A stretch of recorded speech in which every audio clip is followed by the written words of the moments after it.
Olá, amigos aprendizes do Evangelho. Nosso comentário de hoje é do capítulo 9 do livro Caminho, Verdade e Vida, cujo título é Reuniões Cristãs, baseadas numa fala que está no Evangelho de João, capítulo 20, versículo 19, um momento pós a morte de Jesus, em que está escrito assim: chegada, pois, à tarde daquele dia, o primeiro dia da semana, e cerradas as portas da casa onde os discípulos, com medo dos judeus, se tinham ajuntado, chegou Jesus e pôs-se no meio deles e disse-lhes: paz seja convosco. E aí, Apolônio, que bonito.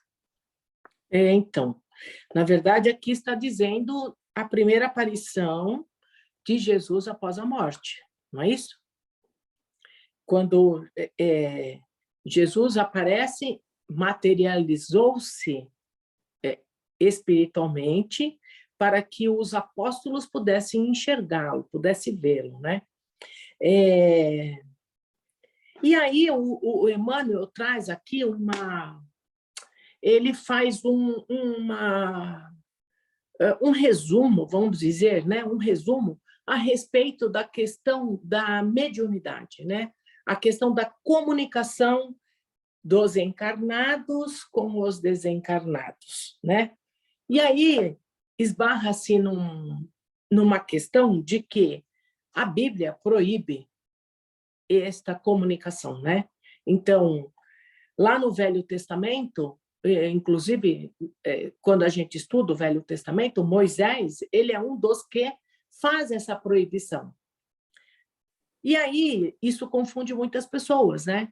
Porque acham que, se a Bíblia proíbe, então, como a gente vai... Nós não estaríamos transgredindo as leis de Deus quando a gente faz essa comunicação com os mortos? Bom, essa é uma questão, e a gente tem que lembrar que Moisés também, quando ele veio para o planeta, ele pregou lá o olho por olho e dente por dente, né? E por quê?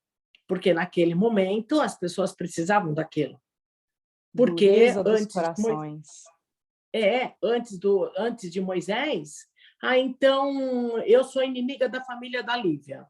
Aí a minha família foi lá e matou uma pessoa da família da Lívia. A família da Lívia poderia vir na minha família e aniquilar nós todos. Isso era o que ocorria antes de Moisés. Aí Moisés chega e dá um limite. Não, você pode?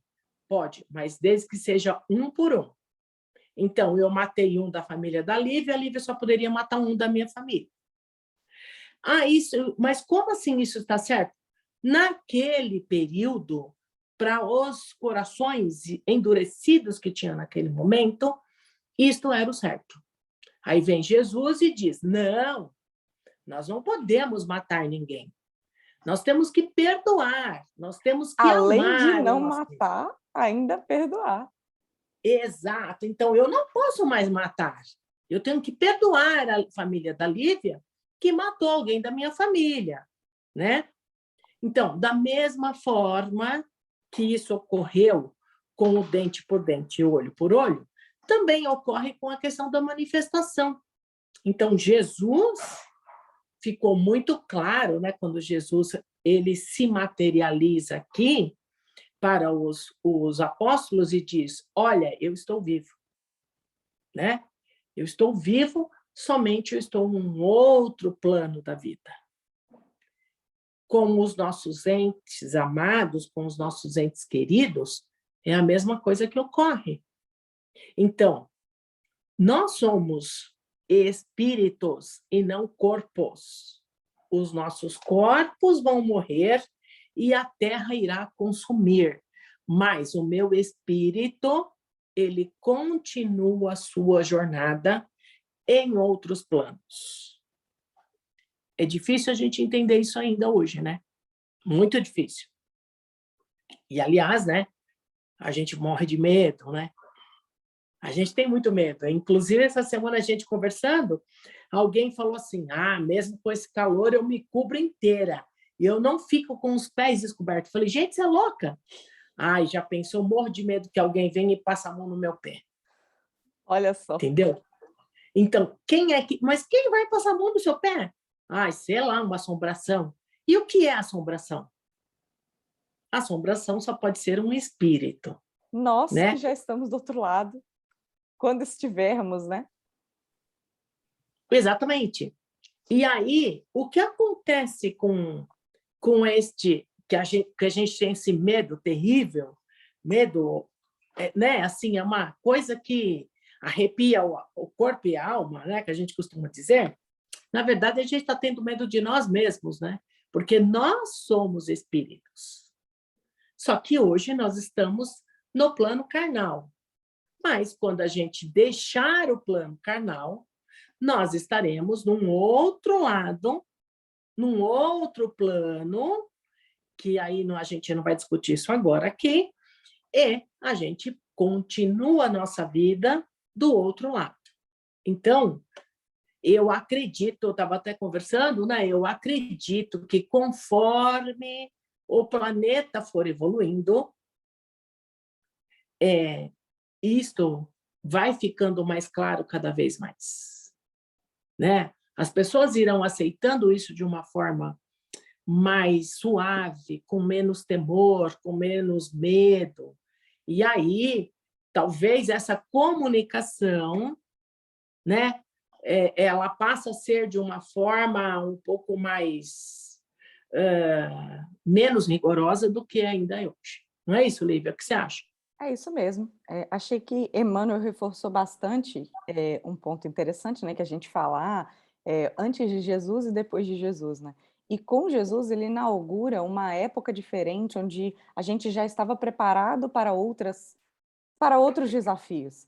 E um desses desafios foi a permissão dessa comunicabilidade com os espíritos, porque imagina, se os corações eram duros, detalhe que não aconteça isso hoje, né, de outro matar a família toda, mas a gente está falando de tipo um estabelecimento de regras para uma grande parte de população que segue essas regras, né, pensando nos livros sagrados. Por isso que é tão importante e isso realmente guia povos, né, impacta multidões. É, o que eles iam fazer de produtivo conversando com os mortos, a não ser pensar exclusivamente nos interesses próprios? Então não era a hora ainda. Depois de Jesus com os corações sublimados, esse momento de comunicação passa a ser também um momento de refazimento de energias. É legal que no final do capítulo, o título é Reuniões Cristãs. No final do capítulo ele fala que tudo quanto é agrupamento que a gente tem religioso, né, seja na igreja católica, na igreja protestante, é a solicitação, assim, aquele momento de receber o influxo magnético do outro lado. A diferença é que nos ambientes espiritualistas, mais particularmente nos ambientes espíritas, a gente tem, primeiro, a gente aceita a comunicação, né? A comunicação não só Deus falando através de uma pessoa, mas a comunicação realmente de espíritos para espíritos encarnados. E dentro desse contexto, a gente atua também auxiliando do outro lado da vida. Então, existe um método e as reuniões mediúnicas que ocorrem não são só para a gente receber informação do outro lado. Na verdade, a gente até fala, né? Informação já tem demais, os livros já estão repletos. É muito mais para que a gente, com a nossa energia física, assista os outros que estão em sofrimento do outro lado por N motivos. Então, que a gente possa valorizar, deixar o medo de lado, né? Valorizar essa comunicação com os espíritos e realmente ir desmistificando porque em outras etapas do planeta de evolução, né, como as etapas descritas aí na codificação, a tendência é que a comunicabilidade fique cada vez mais fluida, porque afinal, isso que a gente chama de mediunidade é uma faculdade do espírito, é algo normal, assim como a nossa inteligência. E aos poucos vai ficando mais sutil ainda, que a gente possa se aproveitar disso e que a gente possa usar para a finalidade correta, porque já se passaram muitos milênios aí após Cristo, né? Mais de 2000 anos, e a A gente gente ainda precisa tem saber usar. dificuldade. E a gente Exato. precisa saber usar essa faculdade e essa ferramenta de comunicação, que a gente possa valorizar aí essa época em que os discípulos conseguiam se reunir. E um negócio bonito, né, que a gente comentou um pouquinho antes, ele ainda destaca portas cerradas. Então, deixa a bagunça do lado de fora e aqui dentro a gente precisa se preparar para esse momento de comunicação, e por isso, tamanha responsabilidade no conceito das comunicações mediúnicas. Eu acho que é isso. Verdade, é. Segundo a mecânica quântica, o que separa o encarnado do desencarnado, né, do plano espiritual, só é uma onda. É questão de E o que é vibração. uma onda? Uma onda é uma vibração, né? O rádio, a televisão, ela chega através de uma onda, né? Então, veja, só que a gente tem tanta dificuldade de entender isto que, pela própria Parece ignorância, pela própria ignorância do planeta, de forma geral, né? Porque é ignorância no sentido de não ter esse conhecimento, a gente não tem essa condição, né? Até porque se a gente ainda tem medo desses espíritos, imagina o que iria acontecer se a gente pudesse ver aqui, através de uma onda, o outro lado, né? A gente ia ficar completamente destrambelhado, iríamos afetar o nosso corpo físico e talvez até antecipar o nosso desencarne, né? Por causa desse medo, por causa dessa questão que a gente ainda não aceita. Eu acho que é bem isso. É isso. Vamos Então, lá? vamos ao encerramento? Hoje é meu, né? Pode ser.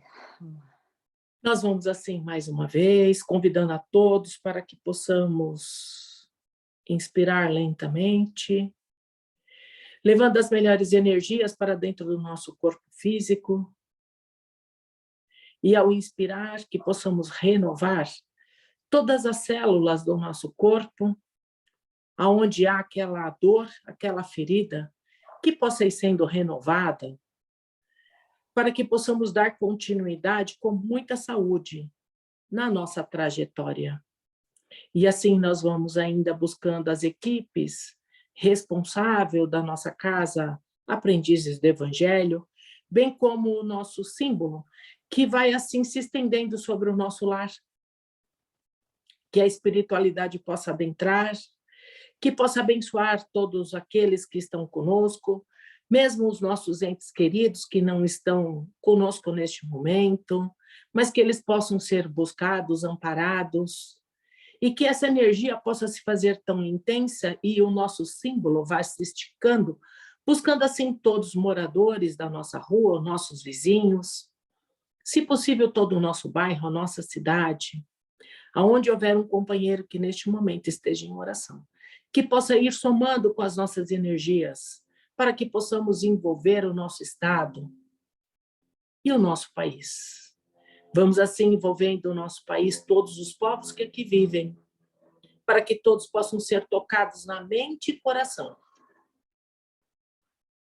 Vamos assim buscando todos os leitos hospitalares, todos aqueles que estão acamados, sejam nos seus lares ou em qualquer outro lugar. Os nossos irmãos moradores de rua vão sendo amparados neste momento, as crianças que estão abandonadas, que estão em orfanatos, os nossos velhinhos, idosos que estão em asilos, ou que mesmo aqueles que estejam sozinhos dentro dos seus lares, que possam ser amparados pela espiritualidade.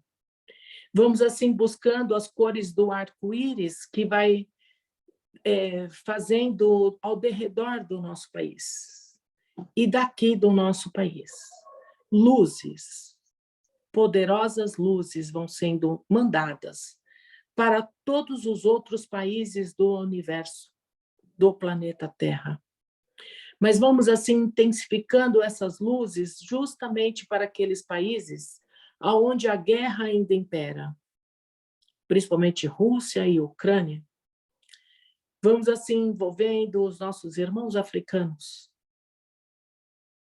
e todos os irmãos que têm poderes neste universo, para que possam despertar mente e coração, junto com os ensinamentos de Jesus, para que despertem para estas responsabilidades de bem governar o povo e para o povo. Este símbolo vai crescendo e vai buscando assim todo o planeta Terra, e as cores do arco-íris vão se fazendo intensas e vão caindo chuvas magnéticas em todos os corações aflitivos deste universo, para que a paz possa reinar. E assim nós vamos ainda deixando essas energias a Bezerra de Menezes no espaço, para que ele possa utilizar aonde se faz necessário e retornando o símbolo da nossa casa, para que possa ir pairar sobre a casa de Cataguases e que possa, assim, abençoar todos os membros deste grupo, principalmente os dirigentes. Que assim seja, graças a Deus, e até a próxima. Seja até a próxima semana.